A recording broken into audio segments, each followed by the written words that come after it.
आदरणीय अध्यक्ष जी,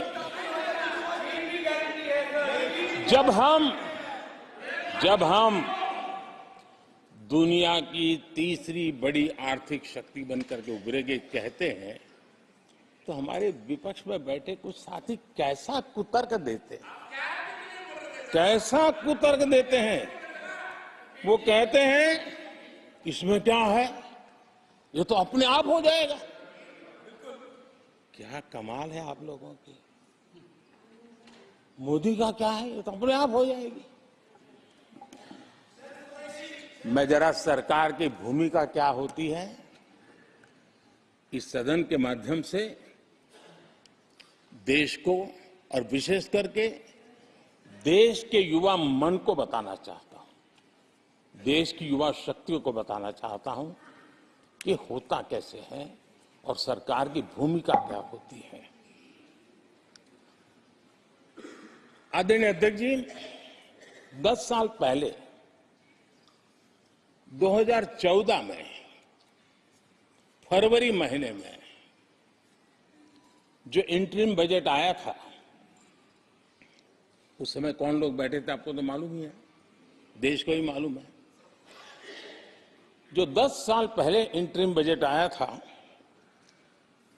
उसे पेश करते समय उस समय के वित्त मंत्री ने जो कहा था, मैं उसको कोट कर रहा हूं, और एक एक शब्द बड़ा मूल्यवान है जी। जब आप लोग कहते हैं ना कि तो अपने आप तीसरे नंबर पर जा ही जाएगा, ऐसा कहते हैं, उनको जरा समझना चाहिए। ये उन्होंने क्या कहा था, I now wish to look forward and outline a vision for the future. Vision for the future. पूरे ब्रह्मांड के सबसे बड़े अर्थशास्त्री बोल रहे थे। I now wish to look forward and outline a vision for the future. आगे कहते हैं, I wonder how many have noted the fact that India's economy, in terms of the size of its GDP, is the 11th largest in the world. यानी 2014 में 11 number पहुंचने पर क्या गौरवगान होता था। आज 5 पर पहुंच गए और आपको क्या हो गया। आदरणीय अध्यक्ष जी, आदरणीय अध्यक्ष जी, आदरणीय अध्यक्ष जी, आदरणीय अध्यक्ष जी, आदरणीय अध्यक्ष जी, आदरणीय अध्यक्ष जी, मैं आगे पढ़ रहा हूं। गोगोई जी, थैंक यू, आपने अच्छा कहा। मैं आगे पढ़ रहा हूं, ध्यान से सुनिए साथियों, ध्यान से सुनिए। उन्होंने कहा था is the 11th largest in the world. बड़ा गौरव का बात था। There are great things in the store. आगे वो कह रहे हैं there are great things in store. फिर आगे कहते हैं, there is a well argued view that in the next 3 decades,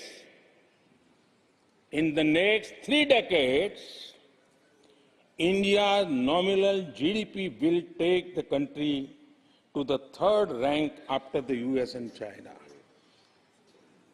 उस समय ये ब्रह्मांड के बड़े अर्थशास्त्री कह रहे थे कि तीसरे नंबर पर 30 साल में हम पहुंच जाएंगे। 30 साल। और फिर कहा था ये मेरा विजन, जो मैं मनमोहन सिंह नहीं थे उस समय, मनमोहन सिंह नहीं थे। बहुत लोग हैं जो ये ख्यालों में रहते हैं वो ब्रह्मांड के सबसे बड़ी अर्थशक्ति है। ये लोग 2014 में कह रहे हैं और विजन क्या देखते हैं कि यदि 2044 यानी 2044 तक तीसरी अर्थव्यवस्था की बात ये इनकी सोच, ये इनकी मर्यादा, सपना भी देखने का सामर्थ्य खो चुके थे लोग। संकल्प तो दूर की बात थी, 30 साल का इंतजार करने के लिए मेरे देश की युवा पीढ़ी को कह कर गए थे, लेकिन हम आज आपके सामने विश्वास से खड़े हैं, इस पवित्र सदन में खड़े हैं, और मैं आपको विश्वास दिलाता हूं कि 30 साल हम नहीं लगने देंगे। ये मोदी की गारंटी है। मेरे तीसरे कार्यकाल में देश दुनिया की तीसरी आर्थिक शक्ति बन जाए।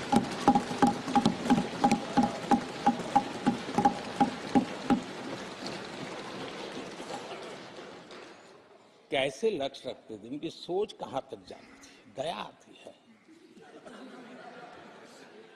और आप लोग 11 नंबर पे बड़ा गर्व कर रहे थे, अब 5 नंबर पहुंचा दिए जी।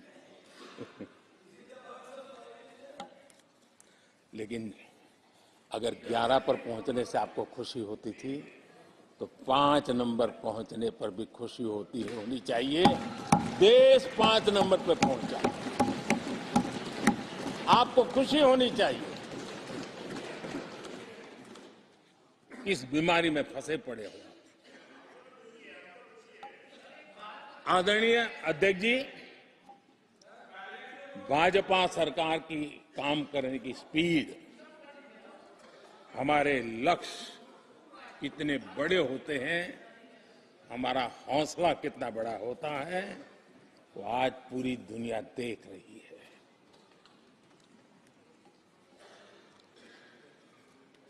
और आदरणीय अध्यक्ष जी, एक कहावत है, हमारे उत्तर प्रदेश में खास ये कहावत कही जाती है, 9 दिन चले 2.5 कोस।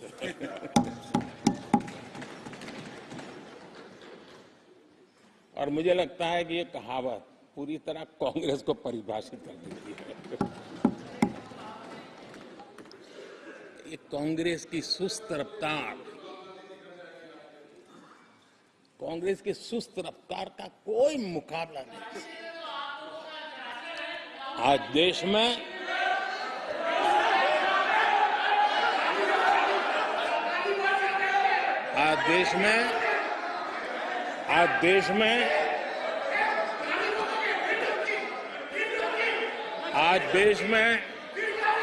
जिस रफ्तार से काम हो रहा है, कांग्रेस सरकार इस रफ्तार की कल्पना भी नहीं कर सकती। आदरणीय अध्यक्ष जी,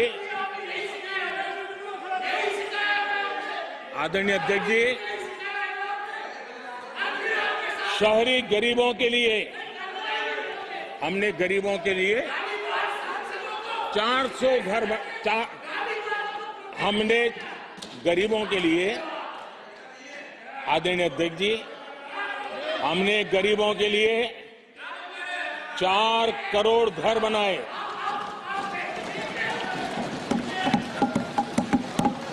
और शहरी गरीबों के लिए 80 लाख पक्के मकान शहरी गरीबों के लिए बने।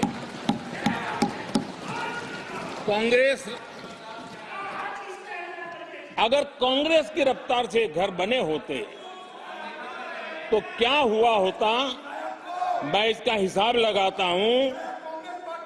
अगर कांग्रेस की जो रफ्तार थी उस प्रकार से चला होता तो 100 साल लगते, इतना काम करने में 100 साल लगते, 5 पीढ़ियां गुजर जाती।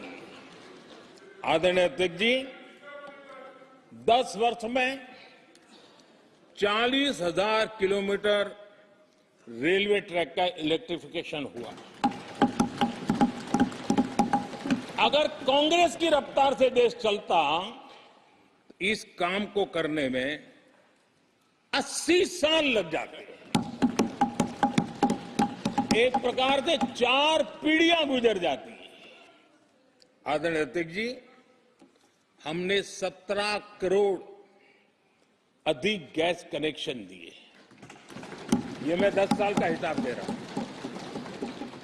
अगर कांग्रेस की चाल से चलते तो ये कनेक्शन देने में और 60 साल लग जाते। 3 पीढ़ियां धुएं में खाना पकाते पकाते गुजर जाती। आदरणीय अध्यक्ष जी, हमारी सरकार ने सैनिटेशन कवरेज 40% से 100% तक पहुंची है।